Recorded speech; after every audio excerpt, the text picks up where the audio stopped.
Hello everyone, welcome to theCUBE here in New York City at the New York Stock Exchange. I'm John Furrier, host of theCUBE. We are here as part of our East Coast CUBE region, our super node, super point of presence, super pop we call it. Okay, you're part of Media Week as part of the partnership week going on. NYSE is having a big partnership event, all the top media companies coming in, of course theCUBE with our podcast styles here on the floor in New York City, connecting Wall Street to Silicon Valley and Palo Alto. Our great guest here is Raj Verma, CEO of SingleStore CUBE alumni. Raj, thanks for coming in and being part of our inaugural kickoff year of NYSE Wired, CUBE, collaboration. Not a bad look here. Not at all, thanks for having me. So good to see you again. Yes. It's really a place of heritage and I'm just soaking it all in, so thanks for having me. The prestige here is pretty impressive. I mean, this is the center of all conversations around finance, impact, always has been.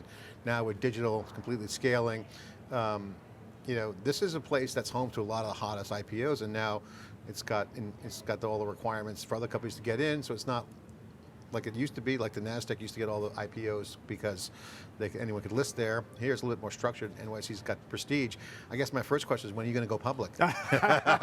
Straight at it. So, well, I think we are definitely on our way there. Yeah. It's just the milestones and the entire thing got shifted due to COVID and all the rest of it. I think if we were in the year 2021, we would have been a public company. We have the size, we have the unit economics, but we just want to make sure that we are not only do we go public, but we stay public for a very, very long time. But let's just say that we are on course. How about that, John? You guys are good. I had to ask that question because it's always fun to get CEOs on that are not yet public, especially with being here. We're friends, we've been knowing each other for over a decade. It may not be known for some of the folks out there watching, but you sponsor Padraig Harrington with a big logo. He's always on Instagram doing tips, but Padraig, he's a Hall of Famer now in the Golf Hall of Fame on the Champions Tour. I had a chance to play with you and him at the SaaS Championship, obviously in North Carolina with SaaS, another pre-IPO company, probably go public here. But he has been such a great steward to SingleStore. For the golf fans out there, I got to tell you, he is incredibly polite, he's engaging, he's a cool dude, he's a Hall of Famer, rowing the caddy. Share a little story about Padraig Harrington partnership that you did, and I just find it interesting that you get great brand visibility. He was winning a lot last year. He had a great year. Proud to see him have such great success, continuing to go. Yeah, we had a. So firstly, I agree with everything that he said about Padraig, and then some. He's just a stand-up person, just a Hall of Fame professional, a great family man, a great father, a great member of the community, and over the years has become a very, very dear friend of mine. This is more than a business partnership for me and for SingleStore.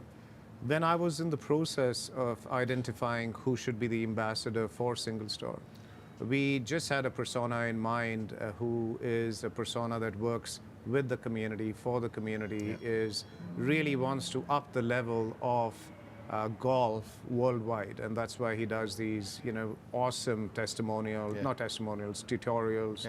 And as you know, when you and I were playing with him, he corrected your swing, I remember, and you were striping it. You were hitting it 260, 270 yards, and that wasn't the case on the first three tee boxes. I was struggling. And that's really what Padraig does to you, and I hope in some way people see that that's what SingleStore does to companies who are struggling with their data. We give them the ability to hit 270 off the tee. You guys certainly enable, obviously, open source databases. You guys started from that heritage, continue to be key infrastructure. We'll get into that in a second, but just to kind of finish the Harrington story. He did call me the beast of technology. I have that on. That was a testimonial. Right. I did put it on Instagram. If you're watching, you should check out Padraig Harrington's Instagram handle. A lot of free tips, a lot of great authentic content on there, and a great community guy. Dog lovers, got two great big dogs he loves, but again, great person to follow. If you love golf, check out Padraig Harrington.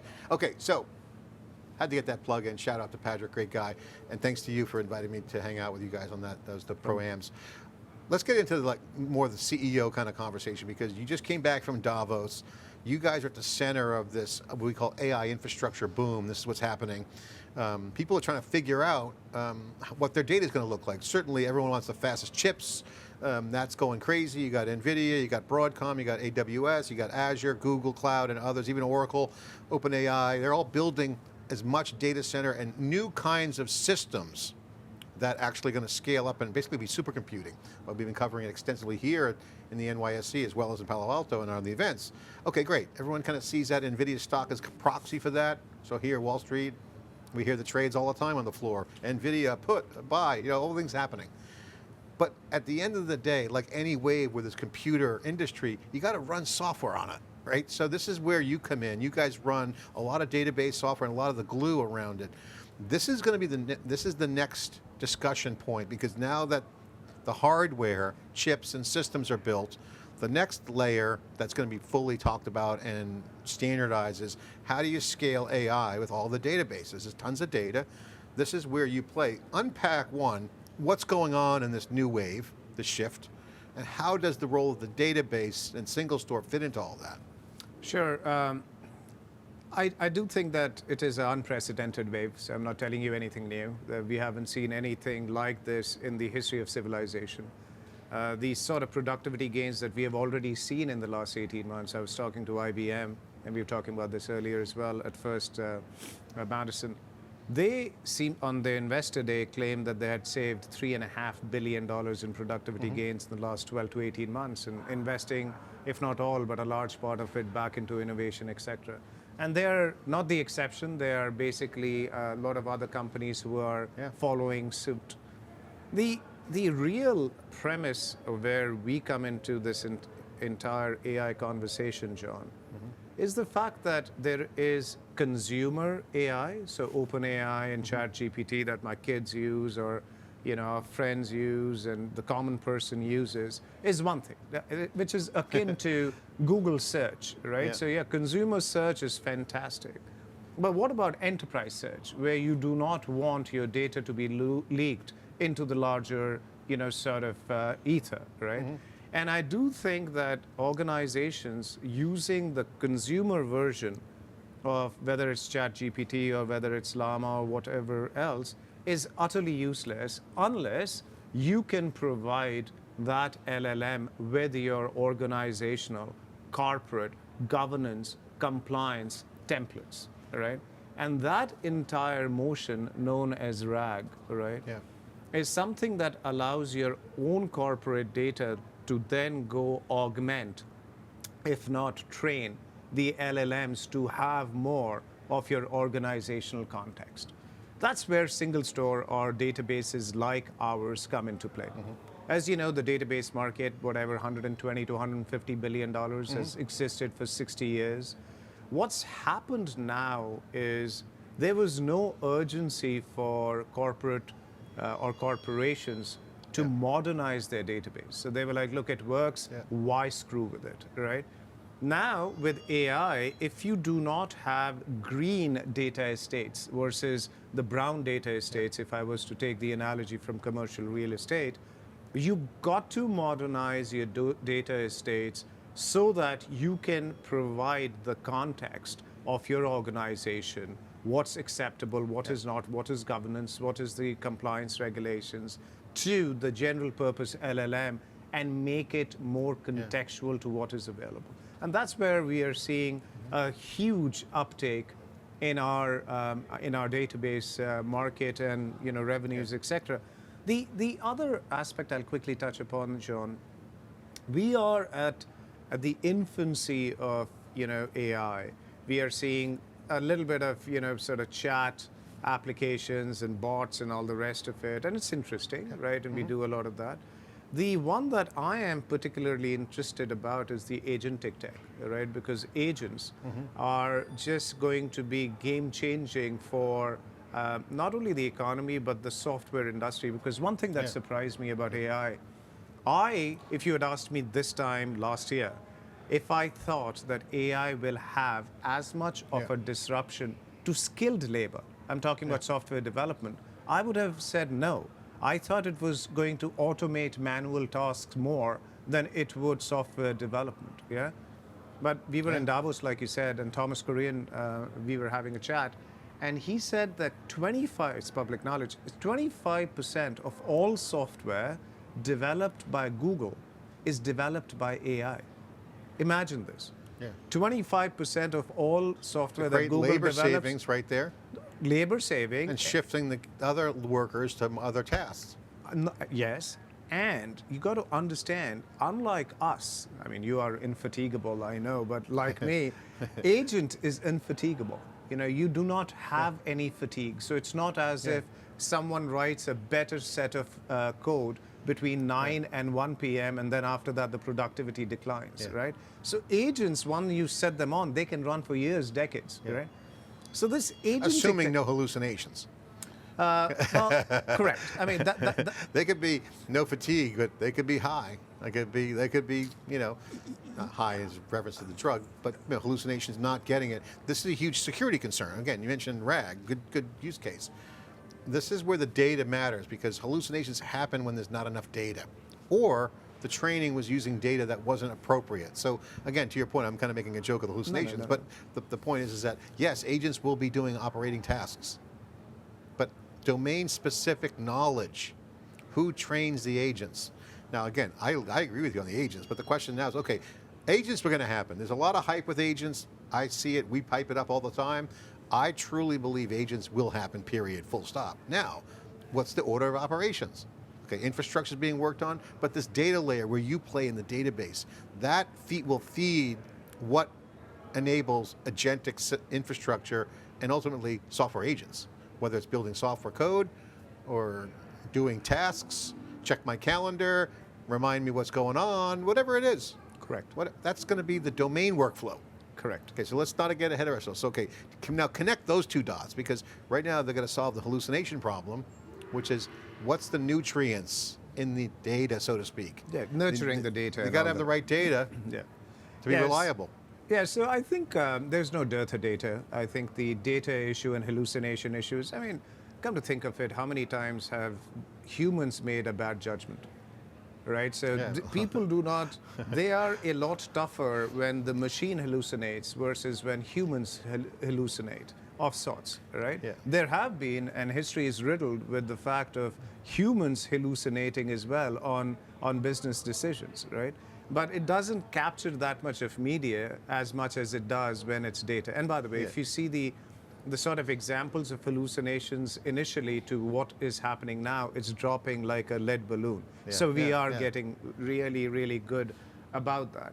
I do think that the agents are, it's not a question of, it's happening as we speak, right? So there is no I mean, it's already about automation. that. I mean, look at OpenAI's operating function. It's kind of happening in the public side, but enterprise is a whole different ballgame. You're right. I do think that agents right now are doing quote unquote mundane work, right? So you point it in a direction, and like you said, it's an automated workflow, and because it's not, you know, it doesn't have fatigue, it'll keep doing it, and all the rest is interesting. All that is interesting. For me, where this will get extremely interesting, John, is when agents develop the ability to reason. Now, that is, by the way, 18 months away, and I think I'll be surprised, or we'll all be surprised, it'll be less than 18 months away. When agents start reasoning, they will then go and look for data that makes them more efficient. So rather than data being used to train agents, agents will go look for data that makes them more efficient. All right? And that is when, if you come to think of it, agents will decide what databases to use. And naturally, where we feel really good about this is, I think agents like humans will choose a database that is vast, that is fast, that's multi-model, and that is not limiting. So take me through that. First of all, I love that explanation. The old days used to call that metadata about metadata. You got to telegraph, I'm available. So you almost have to not necessarily move data around, that kind of meta layer, if you will, a new kind of signaling. Hey, I'm a database ready to go. What changes in the database infrastructure formula, lack of a better description, to make them aware. RAG is a good example because it's retrieval augmentation generation, super popular because all it does is put vector embeds and allows you to have neural network, and it does great retrieval, no keywords involved. It's all math, it's smart, it's intelligent retrieval. That solves search. Killer app, check. That's why everyone's going crazy about it. Okay, that's not a production workload in a banking application. Okay, so that's kind of like down here. So hop from one lily pad to the other. After RAG comes what? Because now you're starting to see the low-hanging fruit of these somewhat mission-critical workloads because they run the business, but they're not running the hardcore security resilience protocol that needs to be approved for production. If I'm Goldman Sachs or JP Morgan, I'm not going to let anything into production. So what has to happen in the database to make it aware, to make it ready for what you're saying, which I think agents are going to have routing protocols like, hey, when in need, go here. Replenish the data here. Could be, some sort of high availability capability. What's your thoughts on that? Because I think everyone's trying to figure this out, like, I'm the semantic layer, I'm the control plane, I'm the harmonization layer. Every company says they do that. Yeah. And is that even true? Or like, what happens in the weeds there? Yeah, all of them are lying. I'm telling you the truth. It's us. Do you see SingleStore as that harmonization layer? And is that? Yeah, I think if you were to take a step back, John, the short answer is yes, I do.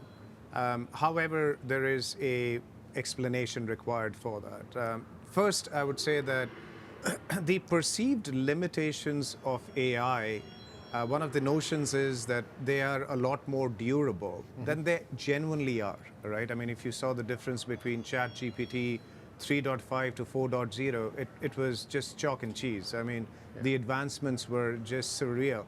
So I do think that most of these things will happen upon us a lot faster than we think they will. Now I can go into the weeds on the databases, but just to keep it at the highest of level, my prediction is the data at rest is commoditized.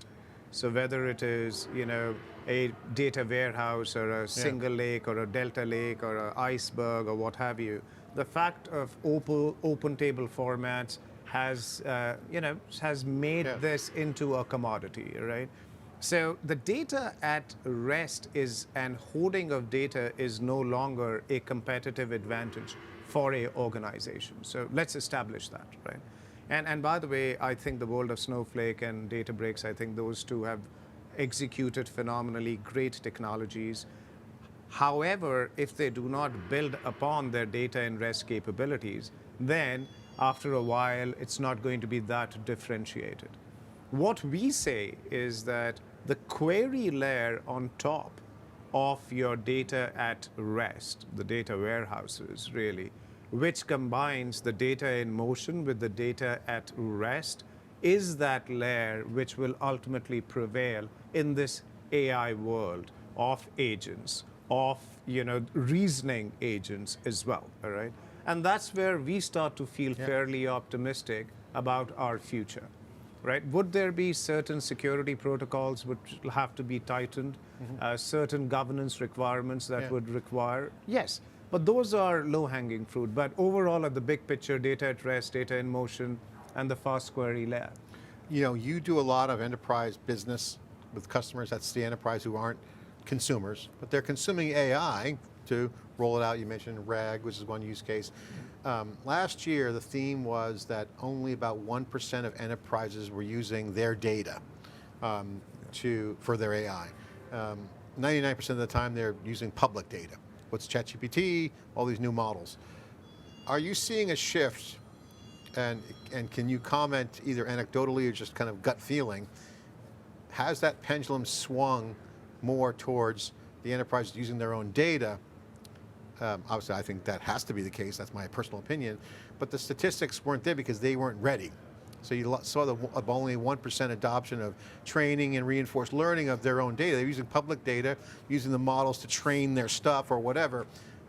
What do you see there? Because are enterprises leaning more towards using their own data to train their AI? and how much of public data are they using to train their AI? Could you comment on that? Because they've got treasure troves of information. I mean, Dave pointed this out. ChatGPT crawled the internet like a certain hundreds of petabytes. Morgan Stanley's got like 1,000 petabytes, or an exabyte of their own data. So they would need the totality of OpenAI, ChatGPT, just to train their own data. So you're starting to see that movement. We're feeling it. Can you comment about that trend? Because that would mean the database market's going to explode in value, because now, as that data cranks out, what do you think about that? Am I off base or am I on target? No, I don't think you're off base at all. There are a couple of questions that you asked around this, right? So you said 1% of the corporations were using AI their own data to train AI. For example, we are a smallish company, mid-sized company, I would say. We've started using a lot more AI in the last 12 months around our own data, right? In fact, we were talking about Glean, for example, Arvind. And we use Glean, and it's actually been really, really, really helpful for us. Now, I do think that Glean can use us as well, and we are talking to them about it, because I do think that for them to be able to do what they want to do going forward, something like us would be useful. Now, whether they use us or someone else, they would use another database for their future versions, right? So yes, I think a lot more corporations are using their own data for AI in the last 12 months than in any time in the history, right?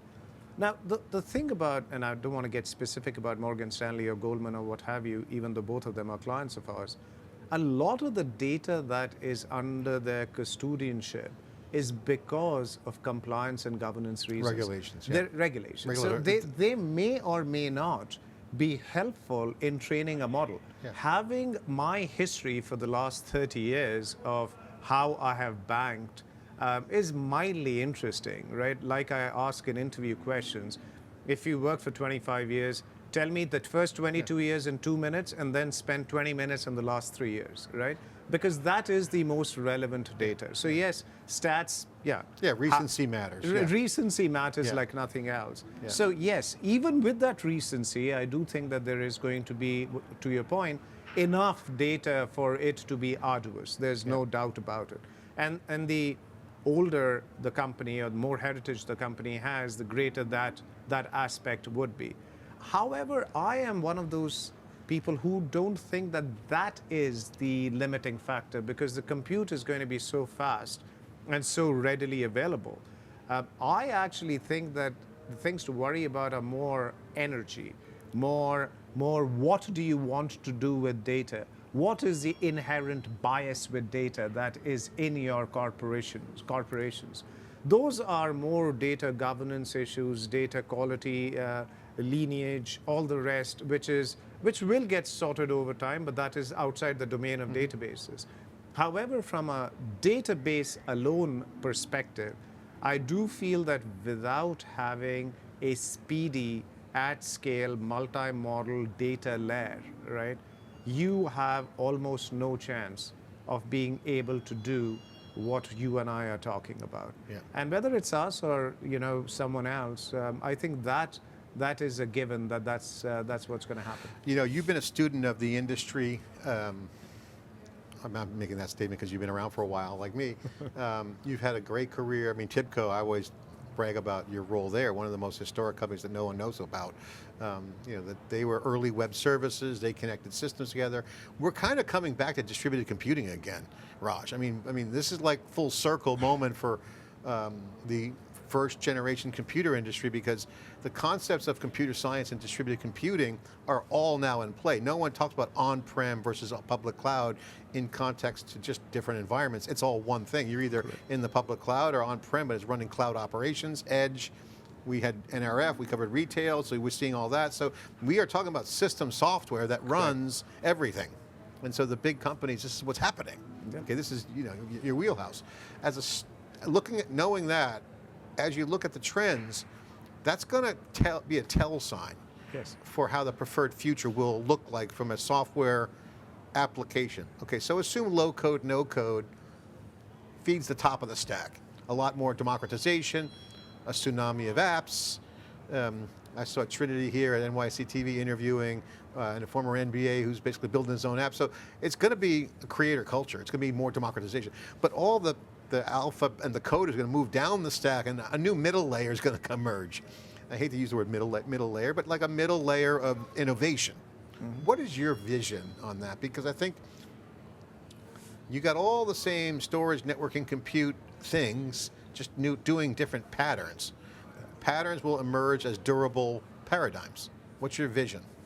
Yeah, I do think that systems engineering, I'm a computer science engineer, and when I graduated way back when, it was all about systems engineering. I had no shoes. I walked in the snow with no shoes, barefoot. It was so brutal. You know how hard it was for us. Exactly right. But I was saying, when we graduated, we came out, systems engineering and putting that infrastructure in place on which corporations could then build decades of IT was the most paying, jobs, right? And then it kind of went out of favor for the last decade and a half, because the infrastructure that some of us laid out, 3 decades ago was good enough for people then to come out and hack, right? Buy more boxes, scale it up, and then run IT departments. Exactly right. And I do think that a lot of that was done at the system level to have the governance and compliance in place. I do think systems engineering in its new form, whatever the new age of systems engineering Clustered is, AI systems, basically. Clustered AI systems, is coming back, and it's coming back in a hurry, right? So there is no if, and buts about that.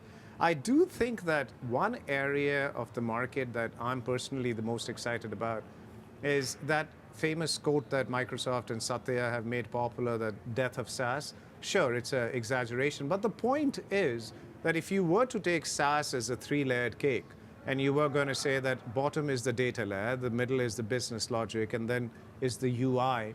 The UI, you're right, it's going to be the no-code, low-code. and the interface would be very conversational, right? Now, the middle layer, which was the business logic, is going to be run by agents. Now, that leaves the data layer. Now, the data layer has to be flexible, has to be self-governing. It has to be self-learning. It has to be self-healing. All right? So, what you and I did by way of tight processes which needed governance as a, not even an afterthought, as an appendage so that we could make sure that there was a checklist. That checklist has to be part of that data layer or the data fabric, right? And that's what we are seeing in our world, where systems engineering required for data processing is built in to data processing was a department that used to call the mainframe. Remember the data processing? EDP. Back to full circle. And again, it's funny, I was watching the news, obviously they had a lot of aviation problems. Recently, the Delta crash in Toronto, upside down crash there. And the big conversation from the Elon Musk crowd and the Doge team that's in there is that, and we all know this, they're all running COBOL. I mean, all those systems are antiquated and about to be extinct. But they're running critical infrastructure, as is some of the IT stuff. So now you got to bring in AI infrastructure as well as new software layers, as you point out, this data layer, while running everything. This is massive transformation. And by the way, that business logic layer, that is the IP for agents. That's the domain specifics. So I think we're on a business transformation wave, not digital transformation, because all the value in the enterprise is going to come from workflows and data. At least that's what we're seeing on theCUBE. I mean, and so that's going to make, once you guys do your job with the data layer and the semis make the best chips in those clustered systems, you have to run an operating system on top of it. That's going to be an AI-like operating system. Then magic happens. Business transformation. What's your thoughts, reaction to that? I actually think, I'll probably offer a opinion from being an insider in the industry, like you mentioned, TIPCO and all the rest of it, which found its home in a private equity, Vista and all the rest. I do think that there is an entire industry, and it's a multi-billion-dollar industry that has minted a lot of billionaires, which was essentially taking sticky technology, a TIPCO, a Informatica, what have you, infrastructure typically, even applications, and just betting on the fact that customers will not switch and hence they can keep raising the prices on customers. I mean, the entire thing that you're hearing about VMware and Broadcom and AT&T and $1.2 billion, sort of demands being made. With AI, John. So you're talking about switching costs. Switching cost, right? They're so high, they know they got leverage, it's like extortion. Sort of, right? Modern day extortion. Your choice is pay the tax or good luck switching, which you can calculate, quantify cost of ownership to switch, disruption of business, lean to pay the tax. Absolutely, I mean. Taxation without representation. 100%. I mean, if you ask most CEOs that I sort of interact with in the Valley, I think the last 2 or 3 quarters have been good with corporate America, but 3 or 4 quarters prior to that, we were all scratching our heads, figuring out why isn't there spend in corporate America in the IT industry, or for the IT industry. And then someone explained that to me, that you take 100 units of budget, you put 30 to 40 into AI, which people are figuring out what to do, and then you have to pay the VMware tax, because of Broadcom, which is huge, ginormous, all right? What is left? You can barely keep your lights on, right? Now that that is settling in, I think the spend is happening. But where I'm going with this is switching cost because of AI, especially for vendors that you actually don't like, is going to be a trend that people will ditch their long-standing vendors and switch over to brighter systems. Or build their own. Yeah, right? I mean, correct. You can build a CRM now for a couple $100,000. Correct. If you know your workflows. I mean, that's the entire, ServiceNow has just launched that. And, so it's going to get extremely interesting. All right, so back to your point. Yeah. You said the history says you're making a bet on what? What's the bet? I'm looking at incumbents that you're betting on. You're betting on disruption. Disruption. Okay, so the disruptive enabler that dislodges the incumbent. Exactly right. And I think is where people made their billions. Well, yes. So and I think this entire... Give me an example. That entire industry that was built on the fact, which is banking on the fact that the switching costs are way too high for people to switch, is going to be tested. There's no ifs, ands, and buts about it. Yeah, I think an innovator is going to come in and dislodge a Salesforce or a Workday, these are big players.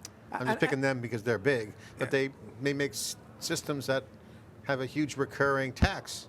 You can do the math and say, I'm paying X per year for a system like a Workday, and be like, what are we doing? We're doing basically beautiful payroll checks.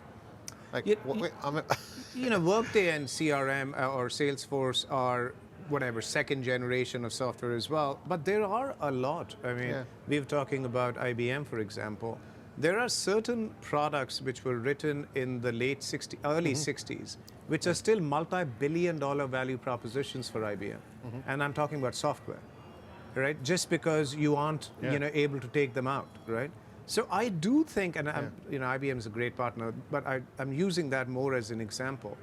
The fact is, there is probably $2 to $3 trillion worth of stuff that is lying around, which people have just not moved because of switching costs. If I was a hedge fund or a big equity company looking for that next billion-dollar gold mine, I would look at how the software industry is changing. You mentioned SaaS. I love how you brought up SaaS. SaaS is certainly changing. I have a huge opinion on that. Watch theCUBE pod. You'll hear me rant about it this Thursday or tomorrow. But Bruce Cleveland was on. He's ex-Tom Siebel lieutenant back in the day. He's now retired. He's got a book called The Traction Gap. He was just on our CMO program last week in Palo Alto. He brought up the comment. I asked him the same question in a kind of different way. He said, software as a service is dead. But what's coming on with AI, to some of your point, is that it's service as software. And he actually said that word. And he goes, let me kind of unpack it. I'll simplify it. The professional services are now software driven, enabled, and software defined, or whatever you want to call it, but it's service as software, because what's happening is professional services would implement software and just project manage things and deploy the ERP system or whatever. Now the service is actually with operating leverage software. So software's powering a service. So I mean, IBM, Mohammed over there at IBM running consulting is booming because he's got operating leverage with the platform. So his services are better, but they're software enabled. Yeah. I think there's going to be a whole category of professional services. I think this might dislodge some of the companies because I can provide the service and the software. Now, you know that in Silicon Valley, if I was going out to raise venture capital back in the old days, if I even said professional services, the door would hit me on the way out. They don't invest in software service. They invest in software that has scale. I would say, John, what's your take on this service as software? Right, so, I mean, I remember, a lot of VCs that I was dealing with, they always said, is this software as a service or services as a software, which meant that you give them this software and then customize it, but that's 5, 7, 10 years ago. I do think that professional services, when it means IT services, are, they will have their own disruption with AI. Accenture did it. Yeah. They can scale, but it's linear. However, the one that I feel will be up for the maximum disruption, John, is professional services which are industry-based, audits, all right, taxes. Yeah, because they're leveraging technology. IPO services, all right, legal services. All of these the Harvey, the entire app Harvey, which is, legal app, which has taken the world by storm. And that is probably a lowly version of it. I'm just saying we were talking to a big 4 consulting firm, their vice chair, and he was saying that of the 40,000 employees that we have doing a services business, we would probably need 4,000 in the next 3 years. However, for that to happen, they have to be able to bottle that into a software and then sell that software as a subscription, which will mean that their revenue may or may not shift. The margins will improve, but the model will be disrupted. Raj, great to chat with you. Always, we're obviously going way over time, but again, podcast format, we got unlimited digital TV to go with. Put a plug in for SingleStore. What's the latest momentum, stats? Take a few minutes to put the plug out there and give an update. Yeah, it's one of the things that I find hardest to do, but now we are growing with a 3 handle, so about 32-33% growth year over year. We are going to be cash flow break even in the next 2 quarters. We are in the vicinity of about $135 million in ARR, revenue ARR. Our gross dollar retention rates are about 98%. Our net dollar retentions in the cloud business is about 130. Almost 50% of our business is now in the cloud. We land almost 3 new customers a day now. And about 3 years ago, we were landing probably 10 a quarter. So that entire shift in the business has been massive. And we just watch the space for more as to what we announce on the AI aspects of our technology, and that should happen in the next 2 months. So some big news coming your way, John, and I'll be back here and I'll make some announcements. Raj, thanks for coming on. Thank you very much for having me. Welcome to our new studio here in New York City. It's the NYSE, theCUBE is here, East Coast point of presence. We're going to have a subnet here. We're going to do a lot more local team activity, events, of course content. There's tons of entrepreneurship going on in New York. Huge tech scene that is blossoming from enterprise to even the hot consumer starts, but a lot of enterprise action. Of course, we got Palo Alto in our Boston studios. Of course, we cover over 70 events a year in the enterprise. You know theCUBE, we're bringing you all the signal and extracting it from the noise. Thanks for watching.